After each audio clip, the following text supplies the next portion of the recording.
Hi friends, welcome back to my channel Kumari's kitchen. இன்றைக்கி நம்ம சேனலில் பார்க்க போகிறது ரொம்பவே சூப்பரான வீடியோ. என்னோடய வீடியோவை இப்போ தான் ஃபஸ்ட் டைம் பார்க்குறீங்கன்னா என்னோட சேனலை சப்ஸ்கிரைப் பண்ணுங்கள், மறக்காமல் பெல் ஐக்கானையும் கிளிக் பண்ணுங்கள். உங்களோட 11th இயர் வெட்டிங் ஆனிவர்சரி மொமெண்ட்டை தான் உங்களோட நான் ஷேர் பண்ணியிருக்கேன். எப்படி இருக்குன்னு மறக்காமல் கமெண்ட்டில் சொல்லுங்கள். முதல் நாள் நைட்டே பார்த்திங்கன்னா பூஜை ரூம் எல்லாமே க்ளீன் பண்ணிவிட்டு விளக்கு திங்ஸ் எல்லாமே தேய்ச்சி வச்சுட்டேன். காலையில் சீக்கிரமாக எழுந்திரிச்சு குளிச்சுட்டு பூஜை பண்ணிவிட்டு இன்றைக்கி பார்த்திங்கன்னா காலையிலேயே பூஜை பண்ணிவிட்டேன். ரொம்ப நாளைக்கு அப்புறம் காலையிலேயே பூஜை முடிச்சிட்டேன்.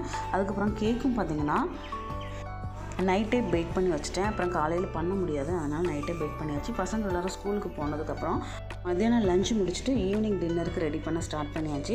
ஃபஸ்ட் பார்த்திங்கன்னா குலோப் ஜாமுன் செய்யலாம் அப்படின்னு சொல்லிட்டு அந்த மாவு எடுத்து கலந்துட்டு அதுக்கப்புறம் கொஞ்சமாக வெதுன்னு பால் சேர்த்து கொஞ்சம் நல்லா பிசைஞ்சு வச்சுருக்கேன். ஒரு 2 மணி நேரத்துக்கு அப்புறம் பார்த்திங்கன்னா சின்ன சின்ன பால்ஸாக உருட்டி எடுத்துக்கலாம்னு சொல்லிட்டு ரெடி பண்ணி வச்சுருக்கேன்.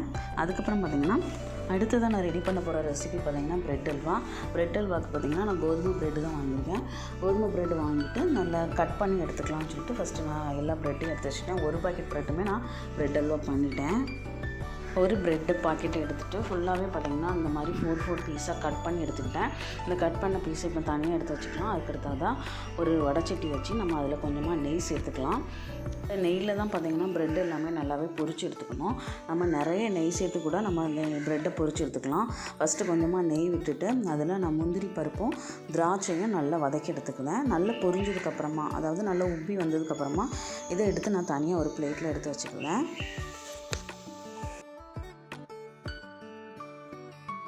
அடுத்தது பார்த்திங்கன்னா நம்ம கட் பண்ணி வச்சுருந்த ப்ரெட்டு துண்டுகளை அதே நெய்யில் போட்டு நல்லா வதக்கி எடுத்துக்கலாம். இது வந்து நல்லா பொரியிற அளவுக்கு வதக்கணும். கொஞ்சம் நெய் கூட அதிகமாக சேர்த்து நல்லா வதக்கி எடுத்துக்கலாம். அந்த நெய்யை போட்டு அதுக்கப்புறம் கொஞ்சம் கொஞ்சமாக நெய் சேர்த்து நல்லா வதக்கி எடுத்துக்கிட்டேன். இப்போ இதை நல்லா வதக்கி எடுத்துணும். இதுக்கு கூட பார்த்திங்கன்னா நான் 2 டம்ளர் அளவு பால் சேர்த்துக்கிட்டேன். பால் சேர்த்துட்டு அது பால்லே இதை நல்லா ப்ரெட்டை வேக வச்சு எடுத்துக்கணும். பாருங்கள், இது கொஞ்சம் நேரத்துலேயே பார்த்திங்கன்னா நல்லா வெந்து வந்துடும். பால் கூட சேர்த்து இது நல்லா வெந்ததுக்கப்புறமா கொஞ்சமாக நெய் சேர்த்து நம்ம கிளந்து விட்டுக்கிட்டே இருக்கலாம். இதுக்கு இப்போ நம்ம ஸ்வீட் சேர்க்கலாம். நான் இதுக்கு 2 கப் அளவு சுகர் சேர்த்துருக்கேன். உங்களுக்கு சுகர் எவ்வளோ அளவு தேவையோ அந்த அளவு நீங்கள் சேர்த்துக்கலாம். ஸ்வீட் பார்த்து நீங்கள் சேர்த்துக்கோங்க. பாருங்கள், இது நல்லாவே திரண்டு வர ஆரம்பிச்சிருச்சு. இது கூட ஒரு பிஞ்சளவு ஏலக்காய் பவுடர் சேர்த்துருக்கேன். அதுக்கப்புறம் பார்த்திங்கன்னா கொஞ்சம் நெய் விட்டு இந்த மாதிரி நல்லா கலந்து விட்டுக்கினா ப்ரெட் அல்வா ரெடி ஆகிட்டே இருக்குது. பாருங்கள், இப்போ வந்து பார்த்திங்கன்னா அடுத்ததான் நம்ம வறுத்து வச்சுருந்த முந்திரியும் திராட்சையும் இதோட சேர்த்து நம்ம நல்லா கிண்டி விட்டுடலாம். இப்போ ஒரு ஹீட் பாக்ஸ்லேயும் மாற்றிடலாம். பார்த்திங்கன்னா சூப்பரான ப்ரெட் அல்வா ரெடி ஆகிடுச்சு. அடுத்ததாக பார்த்திங்கன்னா நான் நூடுல்ஸ் பண்ணுறதுக்காண்டி ஒரு பாத்திரத்தில் தண்ணி கொதிக்க வச்சுட்டு அதில் நான் வாங்கிட்டு வந்த ப்ளைன் நூடுல்ஸை இதோட சேர்த்துருக்கேன். இதுக்கு கூட பார்த்திங்கன்னா கொஞ்சமாக சால்ட்டு சேர்த்துக்கலாம். ஒரு 2 டேபிள் ஸ்பூன் அளவு எண்ணெய் சேர்த்துக்கலாம். எண்ணெய் சேர்த்துட்டு இது கொதிக்க வச்சுட்டு ஃபில்டர் பண்ணி அப்படியே எடுத்து வச்சுக்கலாம். அடுத்ததாக பார்த்திங்கன்னா ஒரு பேனில் பிரியாணி ரெடி பண்ண போகிறேன்.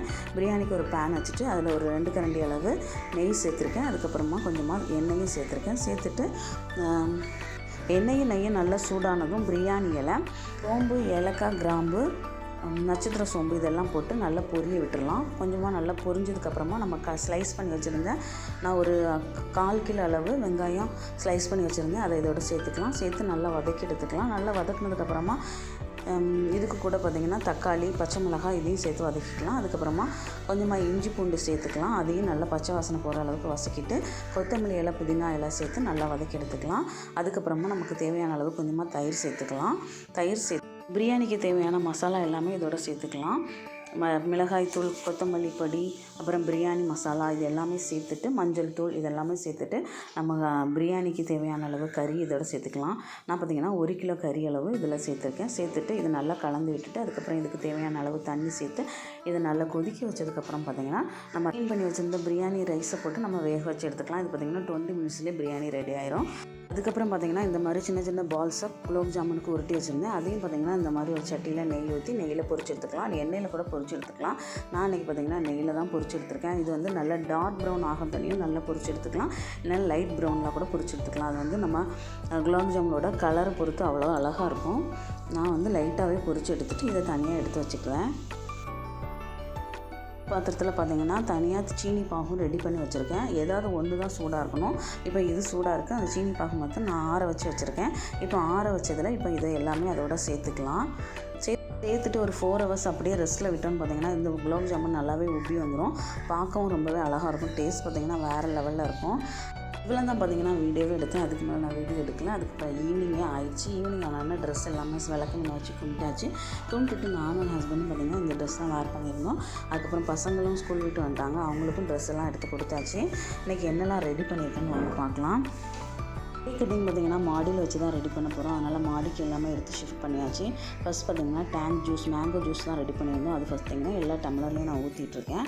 அதுக்கப்புறம் பார்த்திங்கன்னா பசங்களுக்கு ரொம்பவே பிடிச்ச சிக்கன் ஷவர்மா ரெடி பண்ணியிருந்தேன். அதுக்கப்புறம் பார்த்திங்கன்னா குலாப் ஜாமுன். அதுக்கப்புறமா பார்த்திங்கன்னா இது வந்து பிரெட் அல்வா. நெக்ஸ்ட்டு பார்த்திங்கன்னா கோபி 65 தான் ரெடி பண்ணியிருந்து. அதுக்கப்புறம் ஆகாஷ் மறைச்சிட்டா அதில் என்ன இருக்குன்னு பார்ப்போம். நூடுல்ஸ் ரெடி பண்ணியிருந்து. அதுக்கப்புறம் பார்த்திங்கன்னா நான் தான் ரெடி பண்ணியிருந்தேன். அதுக்கப்புறம் பார்த்திங்கன்னா சிக்கன் கிரேவி. இந்த பாத்திரத்தில் பார்த்திங்கன்னா chicken biryani, onion raita, boiled egg. இதுதான் இன்றைக்கி சாப்பாட்டுக்கு எல்லாமே ரெடி பண்ணி வச்சுருந்தது நைட் டின்னருக்கு. அதுக்கப்புறமா வந்து சத்து மாவில் கேக் ரெடி பண்ணியிருந்தேன். கேக்கும் பார்த்திங்கன்னா ரொம்பவே சூப்பராக வந்துருந்துச்சு. நானும் ஆயுஷ் குட்டியும் இந்த மாதிரி ஃபோட்டோ எடுத்துக்கிட்டோம். பசங்களும் பார்த்திங்கன்னா கேக் கட் பண்ணதுக்கு ரெடி ஆகிட்டாங்க. அவங்களுக்கு ஏற்கனவே பசிக்க ஆரம்பிச்சிட்டு லேட் ஆகிட்டு 9 o'clock போல் தான் கேக்கே கட் பண்ணோம். ஆருஷ், ஆகாஷ், நீரேஷ்க்கு பார்த்திங்கன்னா எங்களோட ஆனிவர்சரிக்கு இது தான் அவங்களுக்கு எடுத்து கொடுத்த ட்ரெஸ்ஸு. பாருங்கள், அப்படி கேக் கட் பண்ணி எல்லாருமே சாப்பிட்டாச்சு. அப்புறம் இவங்க 2 பேரும் இந்த மாதிரி ட்ரை பண்ணுன்னு சொல்லி ட்ரை பண்ணாங்க. அது ஒன்றுமே ஒர்க் அவுட் ஆகலை. அதனால நல்லா தான் இருந்துச்சு, சூப்பராக இருந்துச்சு. அதுக்கு லாஸ்ட் டைம் தான் வெடிச்சிச்சு, வீடியோவில் ஒன்றும் கவர் ஆகலை. ரொம்பவே த்ரில்லிங்காக இருந்துச்சு. பசங்க ரொம்பவே சப்போர்ட் பண்ணாங்க. பார்க்கவும் ரொம்பவே அழகாக இருந்துச்சு. ஆகாஷ் குட்டி பிறந்ததுக்கப்புறமா வர்ற ஃபஸ்ட்டு ஆனிவர்சரி இது எங்களோட ஆனிவர்சரி.